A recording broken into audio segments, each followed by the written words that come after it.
Baik, dengan sini sudah selesai rukun-rukun sholat, masuk ke sunnah-sunnah sholat. Nah, sunnah-sunnah sholat menurut ulama Syafi'iyah terbagi menjadi 3 sunnah sholat. Yang pertama, sunnah sebelum sholat. Yang kedua, sunnah di dalam sholat. Ini pun nanti terbagi menjadi 2 sunnah dalam sholat. Yang ketiga, sunnah-sunnah setelah sholat. Sunnah-sunnah sebelum sholat apa saja? Yang pertama, azan dan iqamat. Azan dan iqamat sudah kita bahas. Bagaimana redaksinya, bagaimana tata cara azan, dan sebagainya sudah kita bahas.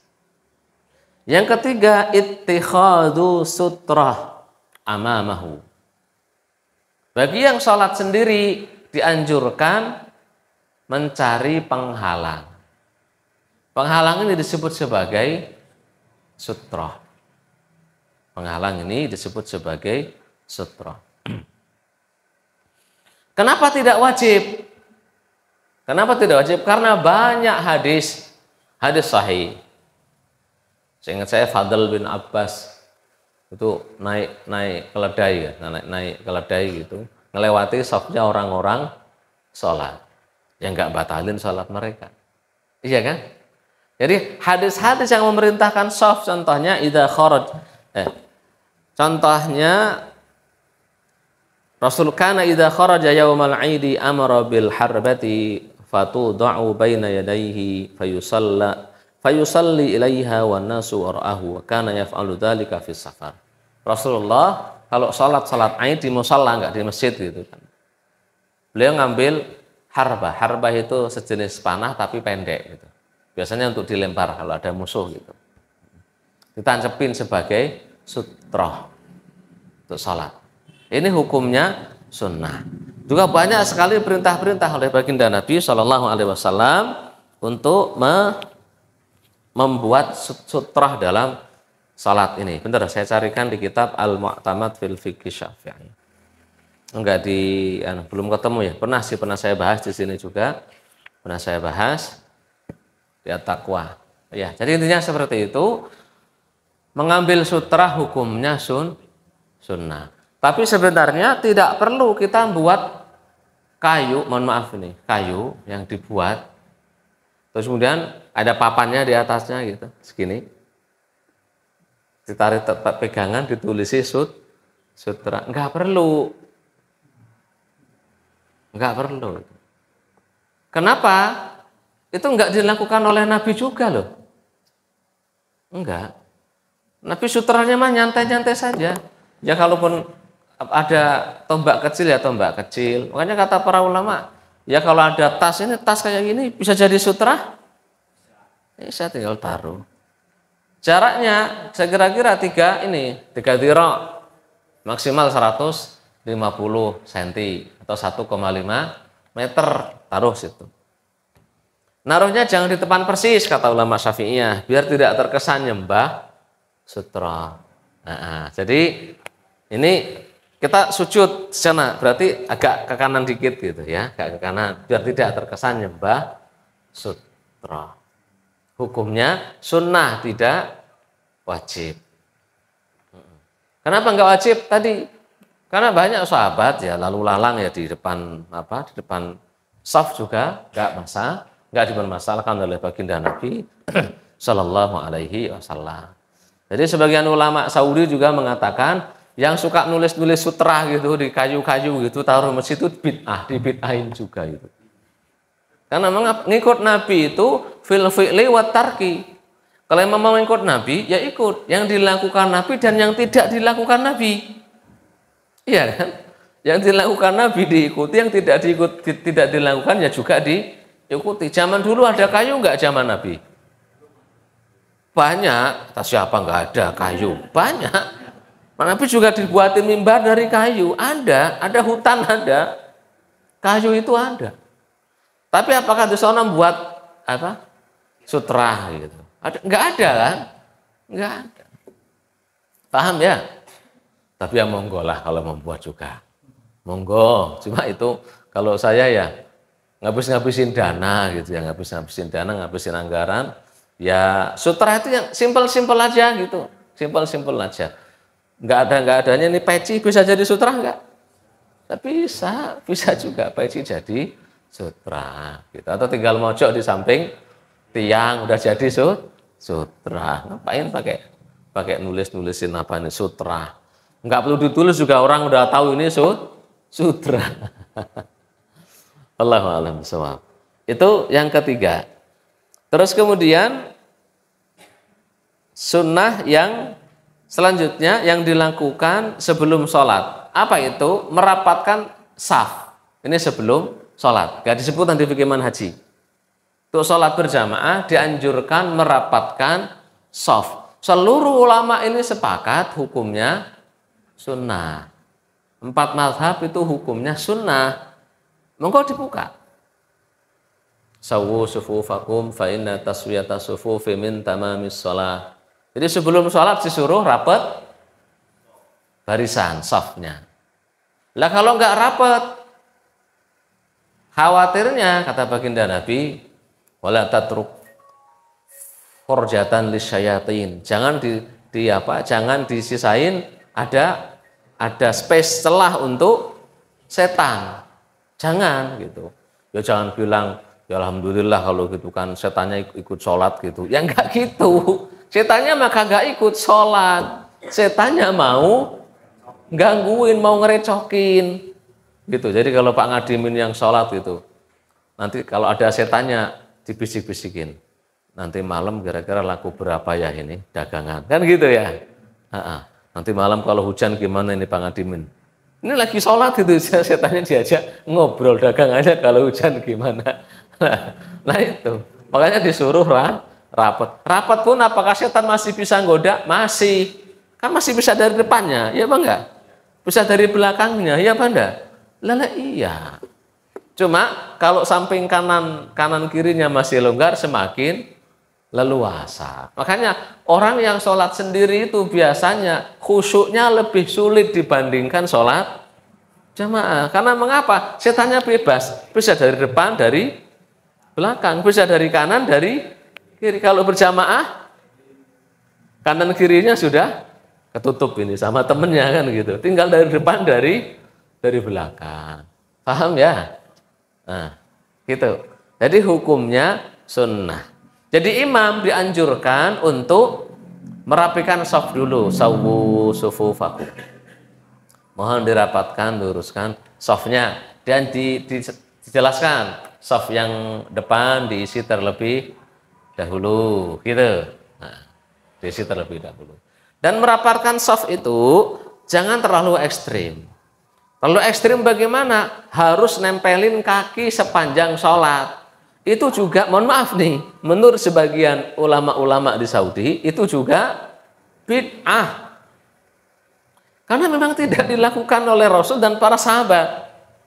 Adanya teks itu di awal saking rapatnya, itu para sahabat melihat bahu nempel ke bahu, gitu. Pundak nempel ke pundak, lutut nempel ke lutut. Terus mata kaki nempel ke mata kaki. Itu kalau kita baca syarahnya di Fathul Bari, saya ingat saya, dan kitab-kitab lain, itu maksudnya saking rapatnya, saking lurusnya, mubalaghatun. Untuk mubalaghah. Bukan berarti nempel beneran. Karena kalau nempel beneran, sulit. Nempelin lutut dengan lutut itu gimana Pak ceritanya Pak? Maksudnya lututnya lurus dengan lutut yang lain seolah-olah nempel. Mata kaki dengan mata kaki mungkin bisa nempel. Tapi kalau bahu dengan bahu, sulit Pak. Iya, saya ini cuma 160 berapa sih? 3 gitu kalau nggak salah. Nah terus kalau di samping saya Pak Kus, mana Pak Kus? Hah? Libur. Atau Pak Abdul Latif, atau Pak Wondo, atau Pak Saipul. Tingginya 175. Bisa nempel bahu saya dengan bahu Pak Saipul? Nggak bisa Pak. Iya kan? Nggak bisa. Makanya maksudnya itu mubalaghatun, sebagai saking lurusnya seolah-olah nempel. Tidak, bukan maksudnya tiap sholat terus nyari kaki, itu enggak. Ya kalau ada hadisnya monggo silahkan. Kalau ada bahwa setiap sholat berdiri Allahu Akbar rakaat kedua terus nyari kaki lagi. Kalau ada hadisnya monggo sammu lana rijalakum. Mana sebutkan rijalnya, sebutkan hadisnya mana? Ada enggak? Enggak nemu kan? Saya enggak nemu. Ya kalau nemu monggo, saya enggak nemu, saya enggak tahu. Tak cari-cari juga enggak nemu.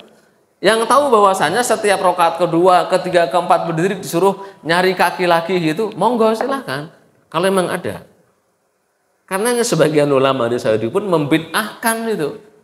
Sholat sambil cari, kitanya sudah rapet dikejar lagi. Sampai kitanya mengkeret, Pak.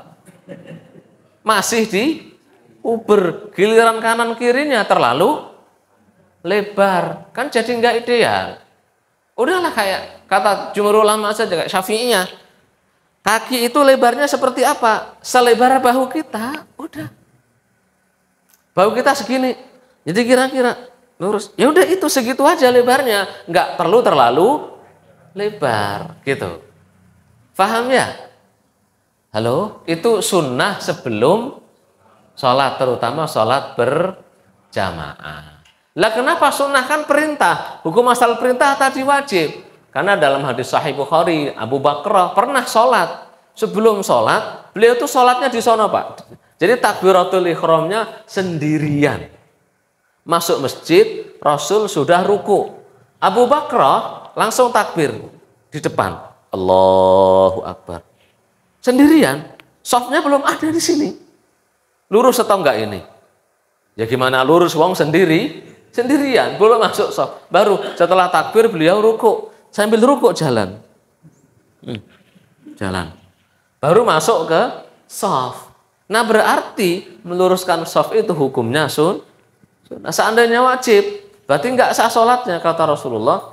Nggak boleh, ulangi sholatnya. Tapi tidak disuruh ulangi sholat. Itu ceritanya. Jadi mengapa perintahnya tidak jadi wajib? Digabungkan, dikompromikan dengan hadis-hadis lain. Mudeng atau tidak? Paham ya? Diluruskan softnya. Di belakang imam, laki-laki yang dewasa. Kemudian anak kecil. Kemudian perempuan. Kalau memang masjidnya perempuan bagian belakang. Tapi kalau sudah seperti Masjid Nabawi sekarang kan, Masjid Nabawi itu perempuan di pinggir saya sekarang.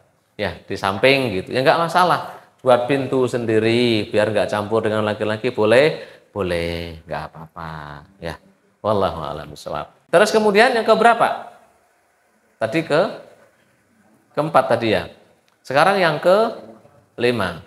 Yang kelima, sunnah sebelum sholat adalah melafalkan niat menurut Syafi'iyah. Itu sebelum sholat. Karena niat itu adalah saat takbir Allahu Akbar. Itu waktunya niat. Sebelum takbir berarti belum mulai sholat. Melafalkan niat itu sebelum sholat. Usalli fardal maghribi salasa raka'atin ma'muman lillahi ta'ala. Biasanya gitu. Usalli fardal subhi raka'ataini ma'muman lillahi ta'ala. Atau kalau sempurna, sholli fardhu subhi, terus rak'ataini mustaqbilal qiblati adaan makmuman. Kalau makmum, kalau imaman. Kalau sendiri adaan lillahi ta'ala. Boleh. Syaratnya cuma 3, ya sa'ilan an syurutin niyyah al-qasdu wat ta'yin wal fardhiyah. Wahai yang bertanya apa syarat-syaratnya niat? 3. Al-qasdu wa ta'yin wal fardiyah, menyengaja. Menyebut usolli itu sudah menyengaja sholat. Wa ta'yin dan fardiyah. Menyebutkan sholatnya apa dan fardu. Jadi usolli fardhu zuhri cukup. Sambil takbir Allahu Akbar di hati usolli fardhu zuhri. Cukup udah. Subuh usolli fardhu subhi. Sudah disebutkan, udah menyengaja. Terus spesifik, ta'yin, dan fardu. Usalli fardhu subhi. Sambil takbir ya. Tadi mulutnya Allahu Akbar. Di hatinya bilang usalli fardhu subhi. Atau saya menyengaja sholat fardu subuh. Kalau nggak bahasa Arab. Itu udah cukup. Sunnahnya sebelum takbir dilafalkan. Untuk apa? Membantu menghadirkan niat di hati pas takbir. Agar orang yang sholat saat takbiratul ihram nggak ngeblank, ngapain? Sebab orang yang takbiratul ihram nggak niat, berarti belum niat. Gitu loh Pak. Menurut mazhab Syafi'i. Niat ya pas takbiratul ihram. Allahu Akbar, di hatinya niat. Usalli fardhu subhi ma'muman lillahi ta'ala. Gitu. Ya. Kenapa sunnah? Ya tadi, untuk menghadirkan niat yang sesungguhnya. Karena mahallun niyati al-qalbu bi ijma'il muslimin. Tempatnya niat itu di hati dengan ijma'nya seluruh ulama. Biar bisa menghadirkan niatnya, boleh dilafalkan dulu. Dalil bolehnya apa? Qiyas. Rasulullah SAW melafalkan niat saat kurban. Ya Allah, terimalah. Ini anugerah darimu. Saya peruntukkan untukku, keluargaku, dan umatku. Kata baginda Nabi SAW. Rasulullah juga melafalkan niat saat haji. Labbaik Allahumma hajjan. Berarti melafalkan. Ahalla bil hajj. Rasulullah mengihlalkan, melafalkan hajinya. Gitu.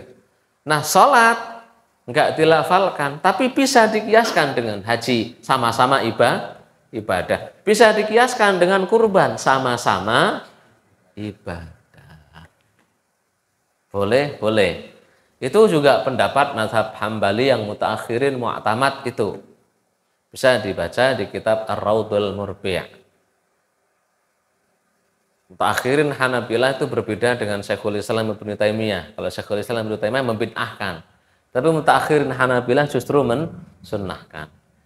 Di kitab Hasyiatu Ibnu Abidin di mazhab Hanafi juga pendapat yang mu'tamad, saya ingat itu ada beberapa pendapat, ada yang bilang bid'ah juga, itu yang mu'tamad juga sunnah juga. Jadi sunnah menurut jumhur fuqaha arba'ah. Paham ya? Melafalkan apa? Niat. Terus kemudian sunnah selanjutnya sebelum sholat, apa sunnahnya? Saya ingat saya sudah. Kalau mau pergi ke masjid mungkin ada sunnah, atau mau sholat juga sih, dianjurkan sebelum sholat itu milih pakaian yang terbaik.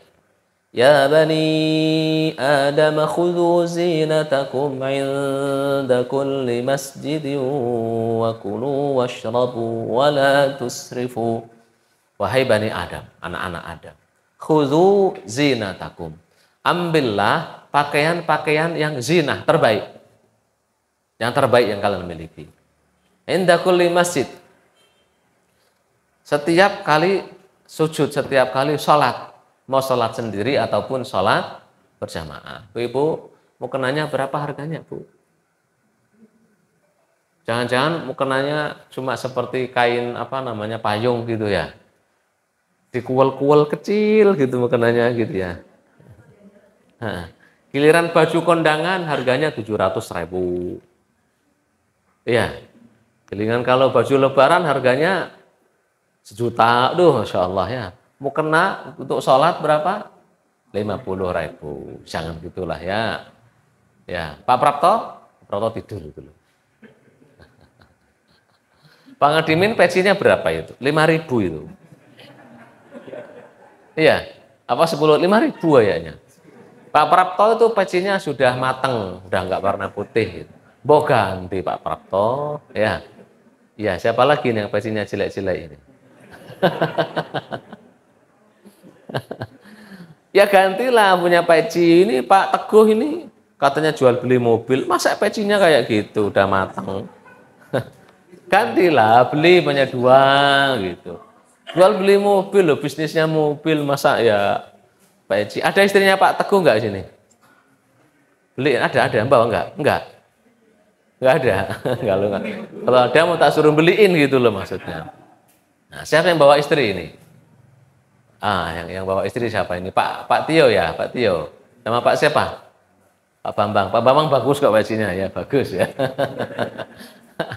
Belilah peci yang bagus, jangan satu itu terus. Karena kita disuruh pakai pakaian yang bagus untuk sholat. Pakai baju ya beli yang bagus lah, baju sarung juga yang bagus. Sarung bagus merek apa Pak Rudi? Hah? Merek VHS kata Pak Rudi. Merek VHS atau Atlas lah gitu ya. Nah, kalau baju yang bagus merek apa Ustaz Amin? Mana Ustaz Amin? Mereka Pak Ustaz Amin, baju merek yang bagus? Alisan. Kalau Pak Latif mereknya merek merek apa? Drus gitu ya. Merek Al Haramain dari Mekah langsung gitu ya. Masyaallah. Iya. Atau Asil di sana. Ya monggo silahkan. Belilah baju yang bagus untuk sholat. Sepatu aja kadang kita harganya berapa? 2 juta gitu ya. Ada nggak sepatu 2 juta? Ada ya? Ada. Nggak pakai sholat kan itu? Iya. Sajadah mbok ya beli yang bagus gitu loh Bu. Sekali-kali pas umroh itu di depan Madinah itu ada, di depan Masjid Nabawi ada Madinah gift. Itu ada sajadah bagus itu. Sajadah bagus. Harganya ada yang 150 real.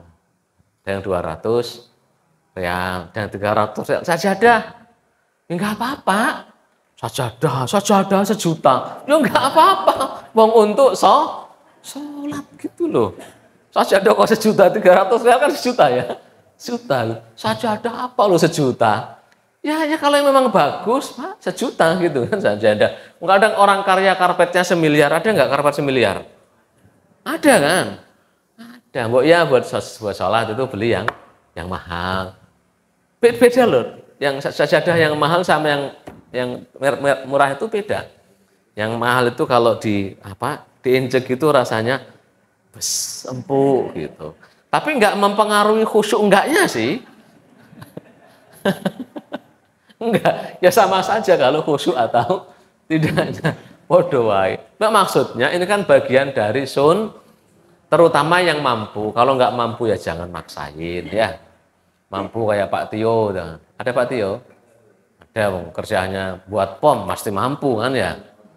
Ya pasti mampu gitu. Sekedar beli baju yang bagus, sarung yang bagus gitu untuk sholat. Peci yang bagus. Peci itu punya kalau bisa 3 minimal gitu, ganti-gantian. Kalau udah jelek ya dibuang. Kalau bisa dicuci kayak punya saya itu bisa dicuci. Udah kotor rendem kan gitu, dicuci. Udah bau dicuci kan, dijemur kan gitu. Biar ganti-ganti.